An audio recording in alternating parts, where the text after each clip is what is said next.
as you all know, tomorrow is the first day of spring. I think it's tomorrow, right? Mm-hmm. Believe it or not. Put it upon me. Yeah, believe it or not. Yeah, seriously, the vernal equinox, and the day on which mariners mark the beginning of the sailing and boating season, and all our wind is boding well for that. It used to be that people's lives were much more in tune with the rhythms of nature, and the spring equinox signified the ending of that challenging winter, and the entrance into the more plentiful, warmer season.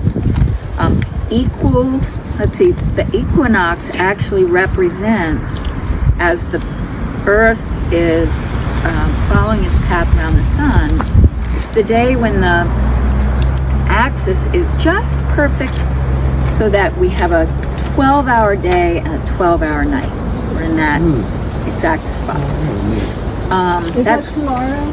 I believe that's It is tomorrow. the 12 hours. 5 o'clock. Was it yesterday? But because of tomorrow. the Earth tilt or whatever, the actual equinox where it goes over the equator, Right. something like that, Is that's tomorrow. Okay. So there's, yeah. Thank you. Thank you. Yeah, so this weekend. Yeah. So, in those, some of this is quotes. This is a quote by John Milton. A way for us to start this our time here. In those vernal seasons of the year when the air is calm and pleasant, it were an injury and a sullenness against nature not to go out and see her riches, and partake in her rejoicing with heaven and earth. And that was from John Milton. The traditional sock burning, and I don't remember all the details,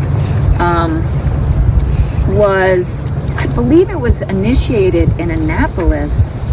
That's what I heard. In Eastport, by a gentleman who was a sailor and I believe a boat builder as well, and they had had a particularly rough winter, and then on the vernal equinox had perhaps a reasonable day, but they were all so like, we're done with this winter, that he called all his good, his workers and his good sailing friends together, and they built a fire just like we've done and burned their socks, because all the sailors sail without socks.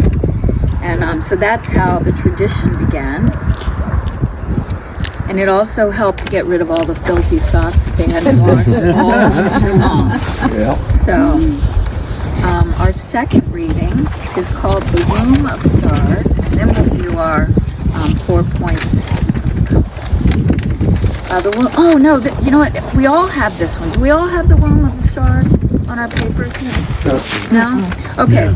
Well, I'll just read the whole thing. It is one that we could read back and forth, but we don't all have it, so I'll read it to us.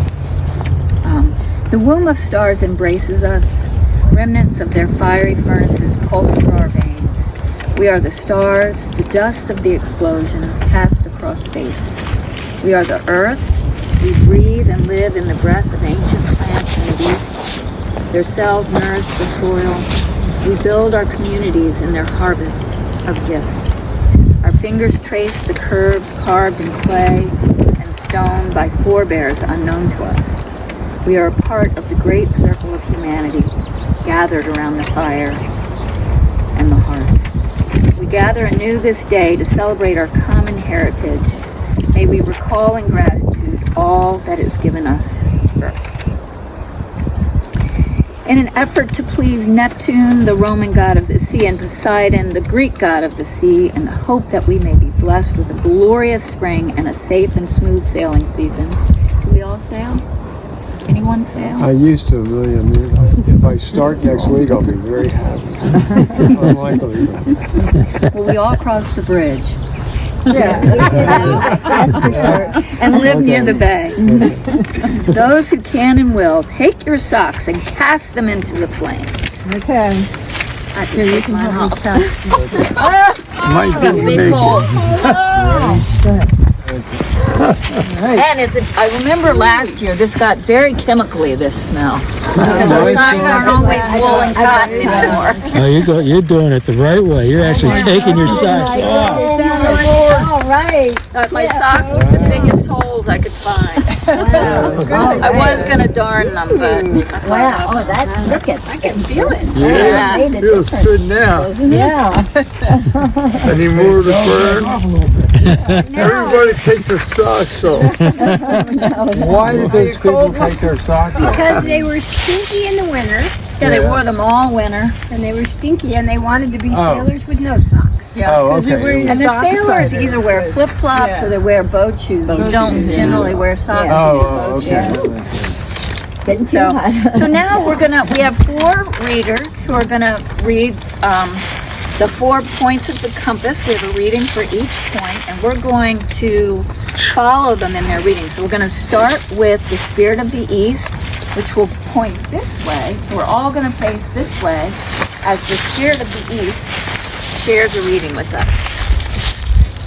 Spirit of the east, spirit of the air, of morning and springtime.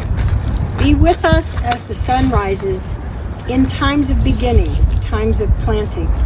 Inspire us with the fresh breath of courage as we go forth into new adventures. And then we'll go to the south. Spirit of the South, spirit of fire, of noontime and summer. Be with us through the heat of the day. Help us to be ever growing. Warm us with strength and energy for the work that awaits us. Now the spirit of the west. Spirit of the west, spirit of water of evening and autumn, be with us as the sun sets and help us to enjoy a rich harvest. Flow through us with a cooling, healing quietness and bring us peace. Finally, the spirit of the north.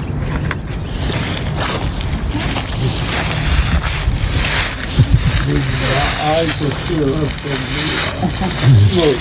Oh, there you go. Spirit of the north, spirit of the earth. Of nighttime and winter be us in the dark. In this time of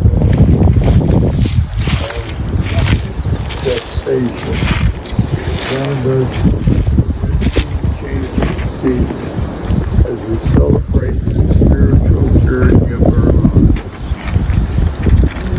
Hear, hear. Close us out at times our own light goes out and is rekindled by a spark from another person. Each of us has cause to think with deep gratitude of those who have lighted the flame within us. Amen. Go for it. Blessed be. Very nice. That's good readings. You know, we have to give gratitude every year to Carl and Dick because they were very instrumental in encouraging us to do this and always making it happen and writing the words, some of the words that we always use. And I miss them Well, I both. certainly learned a new lesson.